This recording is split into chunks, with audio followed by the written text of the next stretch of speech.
Polar bears are facing an increased risk of starvation as the Arctic sea ice melts and they're forced to spend more time on land. That's according to a new study published in the journal Nature Communications. We ended up monitoring 20 polar bears on land in Wapusk National Park.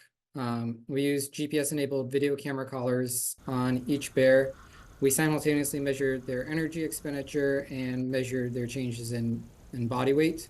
Anthony Pagano is a biologist at the U.S. Geological Survey Polar Bear Research Program and the lead author of the report. He and other scientists monitored more than a dozen bears in Canada's Hudson Bay over a 3-week period. They wanted to see how the bears coped while their preferred prey, seals, was out of reach. The bears displayed a range of behaviors. While some conserved energy by resting, others actively searched for alternative food options such as bird and caribou carcasses, berries, and grasses.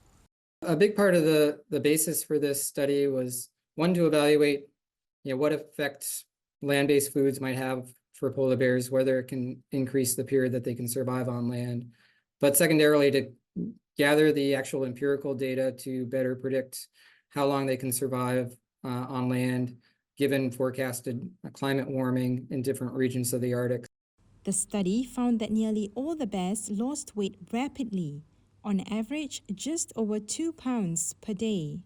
On top of this, the benefits of land-based foods were offset by the extra energy required for foraging.